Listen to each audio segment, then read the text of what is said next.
Islam's fucking huge. Yeah. He's big, dude. Yeah. When I interview him in the cage afterwards, I'm always like, how? Really? How are you 155? Yeah. How? I know. How? I know. He's thick as fuck. He's got a giant back. Yeah. And when he gets a hold of guys, it's like he's just got this leverage, this grappling squeeze. I remember when he fought Drew Dober.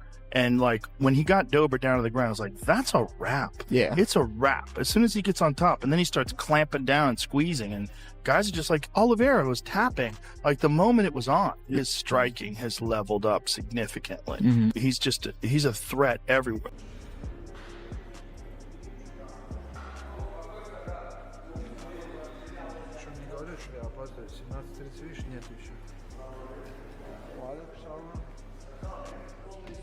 Я, честно сказать, не такой большой фанат ММА был, там, чтобы я там смотрел бои, там кто-то рассказывает в моем интервью, что там диски были первых боев UFC. У меня такого не было, честно. Просто вот как-то мне понравился этот вид спорта.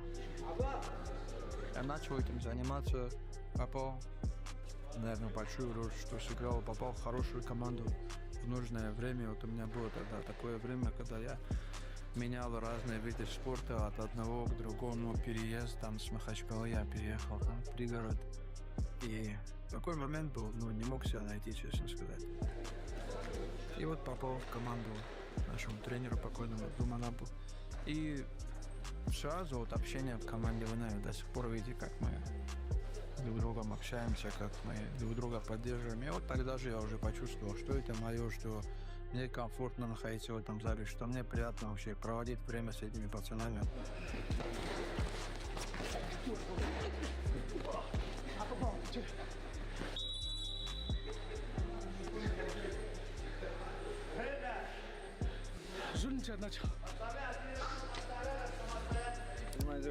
Раз, два. Пошли. Ты не тренер. Ты почему опоздал? Он со мной договорился. Подожди. Ты мой карты, я буду раскрывать. Ты мой тренер. Он мой тренер, сказал, беги.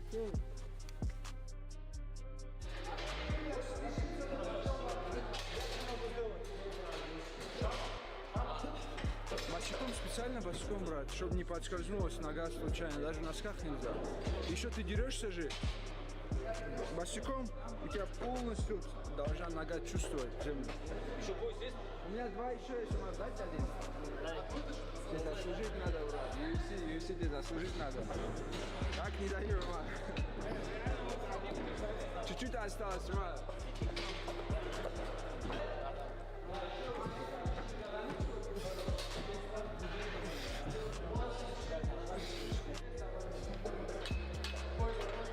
Парни, сейчас ставим такой вес, которым вы сделаете 4 раза. Каждый из вас примерно понимает, это сколько. У кого-то 100, у кого-то 110, у кого-то 105, у кого-то, наверное, 30, 80. Ну, извините, у кого-то.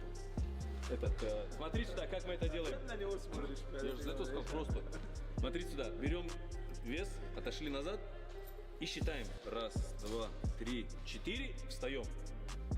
И вниз на 4. 1, 2, 3, 4. Резко встаем. 4 раза сделали, все, поставили. И так каждый. Что-то больше нету.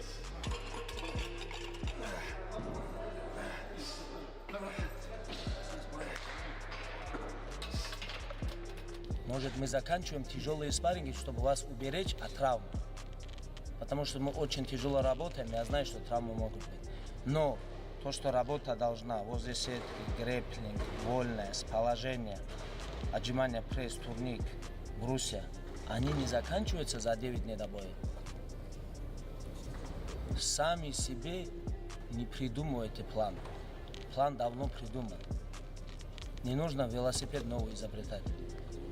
Сел и поехал.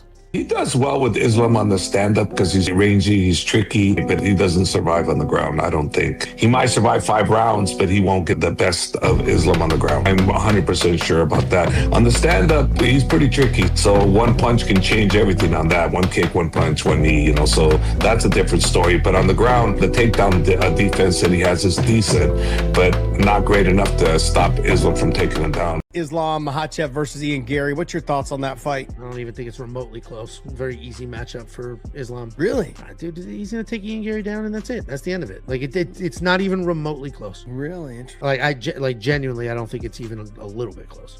Look what he did to JDM. Yeah, but JDM has better takedown defense than Ian does. But JDM does not run on his bike like Ian Garry does. Ian Garry will be very difficult to track down. His legs are also twice as long, so it's a lot of leg to grab.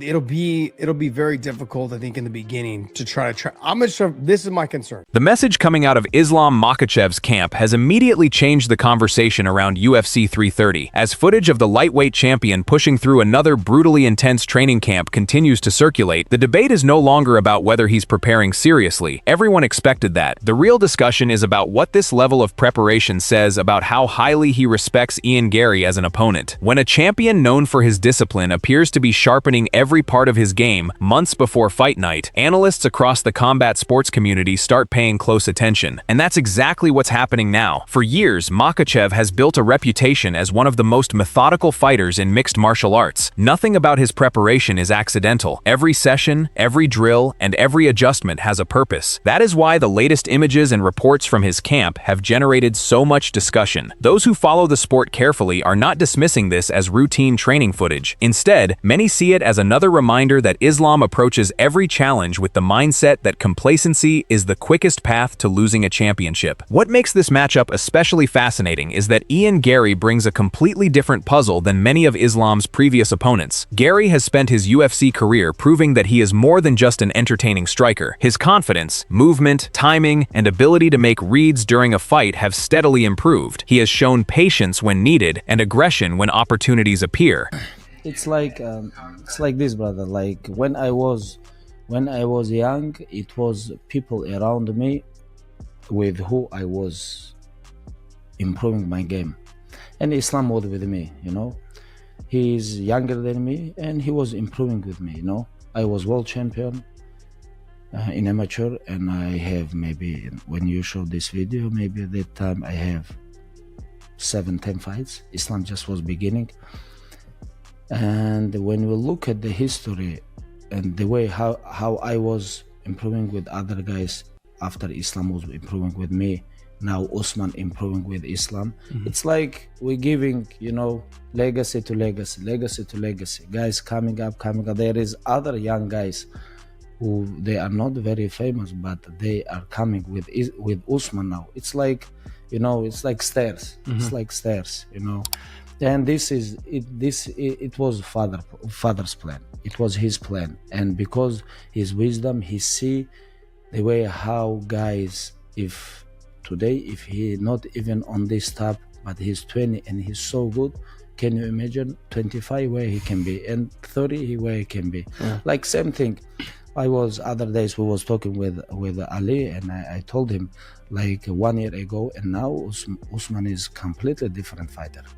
And same thing was with Islam. He was coming, and when you stay consistently every day, discipline, gym, and you work hard, That combination has convinced many observers that he deserves to be taken seriously against anyone. At first glance, many fans naturally point toward Islam's wrestling and assume that will decide everything, but the general sentiment among professionals who have studied this closely is far more nuanced. Modern MMA rarely comes down to one skill alone, especially at the championship level. The biggest question is whether Islam can consistently force the type of fight he wants against an opponent who prefers to control distance and dictate the pace with striking. Training footage only tells part of the story, but experienced analysts know what they are looking for. They aren't simply watching hard sparring rounds or strength sessions. They pay attention to movement, reactions, conditioning, and the variety of situations being practiced. Several respected voices have noted that elite champions often reveal their priorities through the structure of their camps, rather than through anything they publicly say. If Islam's team is spending extra time refining transitions, cage pressure, and defensive striking, it suggests they are preparing for a very specific challenge. That challenge begins with Ian Garry's footwork. Unlike opponents who willingly exchange in close range, Garry prefers to create angles before launching combinations. He rarely stands directly in front of his opponent for extended periods, forcing constant adjustments. That movement could become one of the most important factors in the fight, because Islam's wrestling becomes significantly more dangerous once he closes the distance and limits his opponent's ability to escape along the fence. But movement alone won't solve everything. Islam has repeatedly demonstrated an exceptional ability to cut off the cage rather than simply chase opponents. That distinction matters. Chasing often creates openings. Cutting off exits slowly removes options. It forces mistakes without taking unnecessary risks. This patient pressure has become one of the defining characteristics of his championship run, and it could once again become a deciding factor at UFC 330. Another reason experts are intrigued is Islam's ability to blend striking with grappling. Early in his UFC career, many fans viewed him primarily as a wrestler. That perception has changed dramatically. His striking has become cleaner, more confident, and more effective at setting up everything else. Instead of shooting desperate takedowns, he often uses sharp combinations to force defensive reactions before changing levels.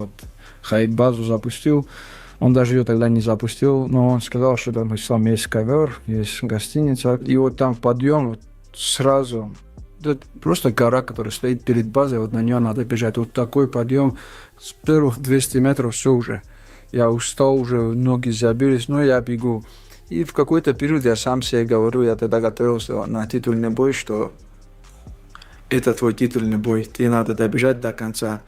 Я начал бежать как мог, и в периоде не было никого вокруг, и я, оказывается, пропустил поворот.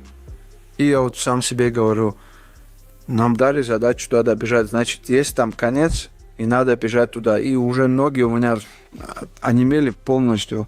В простом беге, вот здесь Кисловодский, например, на большое седло, кто знает, у меня там так ноги не устают. А там просто вот без остановки вот такой подъем, зигзагами ты в гору бежишь. А я, оказывается, пропустил поворот и бегу еще, короче, там прямая, ну, с подъемом. И тоже так же зигзаги, и не заканчивается дорога. А уже я сзади смотрю, никого не вижу. Вспоминаю историю, что говорят, там медведи бывают, и спрося медведи. Вспоминаю то, что я сам себе говорил, это вот твой титульный бой. И тут в моменте где-то за метров 200 там на подъеме я вижу трактор. Трактор, и я сам себе говорю, блин, хоть бы после этого трактора не было дороги. Если там была бы дорога, я бежал бы дальше, пока она не закончится, потому что я сам себе уже дал слово, что вот твой титульный бой вот сегодня надо выиграть, тогда ты уже победишь там в следующей схватке. И я вот помню, бежал до трактора, добегаю, и вот с таким взглядом смотрю за трактор, а там уже стена, дороги нет, я прям там же лег такой радостный. Отдышался, минут 15 там лежал, отдышался и потихоньку пошел вниз, иду, эти пацаны уже меня ищут, короче, ты куда пропал? Я говорю, дорогу, короче, перепутал. Там, а именно даже там медведи бывает, что-то бывает, там я знаю, часто эти медведи нападают на как-то соты пчел, где пчел собрать. И, короче, такая история была, что вот если я себе слово дал, не остановиться, так и получилось. Я вот вышел на бой, мне 100% так тяжело не было, как. That layered offense makes defending him significantly more difficult than simply preparing for wrestling. Garry, however, presents problems that cannot be ignored. His striking is built around rhythm, precision, and intelligent shot selection. Rather than relying solely on power, he focuses on disrupting timing. He has shown an ability to remain calm under pressure, avoiding emotional exchanges that often lead to costly mistakes. Against a fighter as disciplined as Islam, maintaining composure could become one of Garry's greatest strengths. Analysts within the combat sports community have pointed out another interesting factor. Cardio may quietly become one of the biggest storylines. 5-round championship fights demand a different level of physical and mental endurance. Islam has repeatedly proven he can maintain a high pace deep into fights while continuing to execute complex grappling sequences. Garry has shown excellent conditioning as well, but this represents a different type of championship pressure, where every minute becomes increasingly important. The psychological battle deserves just as much attention. Islam has competed under enormous expectations for years. Carrying the legacy of his team while defending a UFC title creates pressure few athletes ever experience, yet he has consistently looked composed when the stakes are highest. That emotional control allows him to stick to game plans without letting crowd reactions or early adversity influence his decisions. Garry enters with a different kind of motivation. Opportunities like this can define an entire career. Defeating one of the sport's most dominant champions would instantly transform transform how the MMA world views him. Fighters often produce their greatest performances when everything is on the line because they understand that one night can change their legacy forever. This is why predictions remain surprisingly divided, despite Islam entering as the more accomplished champion. Very few knowledgeable observers are treating Garry as someone who simply has to survive. Instead, many are asking whether his speed, creativity, and confidence can create enough uncertainty to force Islam into unfamiliar situations. That question alone has elevated interest surrounding this matchup. Of course, every potential path to victory comes with risks. If Garry spends too much time circling without meaningful offense, he could allow Islam to slowly take control of the fight. Champions excel at winning small moments repeatedly until those moments become rounds. Giving away cage position, even briefly, can eventually create takedown opportunities that completely shift momentum. On the other hand, if Garry commits too aggressively to combinations, he may expose himself to level changes underneath his punches. Islam has built much of his success by capitalizing on exactly those types of openings. His timing on entries often arrives the instant opponents become comfortable exchanging strikes. Ground control could ultimately become the biggest difference maker. Islam doesn't simply look for takedowns to score points. Once he establishes top position, he constantly advances while forcing opponents to carry his weight. Escaping becomes physically exhausting as every scramble leads into another. Over 5 rounds, that relentless pressure can slowly drain even elite athletes, yet dismissing Garry's ability to adapt would be a mistake. Throughout his rise, he has consistently demonstrated improvements between fights. He has shown a willingness to evolve rather than rely on one-dimensional success. That capacity to make adjustments is one reason many experts believe he belongs in conversations involving the division's best competitors. Perhaps the most interesting aspect of Islam's training camp is what it reveals about his mentality. Champions who underestimate challengers rarely prepare with this level of intensity. Everything surrounding his camp suggests complete respect for the threat standing across from him. That respect doesn't signal fear, it signals professionalism. Islam appears determined to remove every possible weakness before stepping into the octagon. As fight week approaches, more predictions will emerge from coaches, former fighters, analysts, and media personalities. Some will confidently favor Islam's championship experience. Others will argue that Garry's unpredictability creates opportunities few previous opponents possessed. The debate itself highlights how compelling this matchup has become. So where does the fight ultimately turn? If Islam successfully closes distance early, establishes control against the fence, and consistently mixes his striking with wrestling, the momentum likely swings toward the champion. His ability to dictate where the fight takes place has frustrated world-class opponents before, and there is every reason to believe that remains his clearest path to victory. For Garry, the formula is equally clear but much harder to execute. He must control range, maintain disciplined footwork, avoid extended grappling exchanges, and force Islam into striking situations where speed and timing become bigger factors. Every successful minute spent at distance increases his chances of creating moments that could influence the scorecards or even produce a fight-changing finish. After weighing every factor, it's understandable why many analysts still lean toward Islam Makhachev. His championship experience, tactical discipline, elite grappling, and ability to adapt under pressure give him advantages that are incredibly difficult to overlook. But this is far from a guaranteed outcome.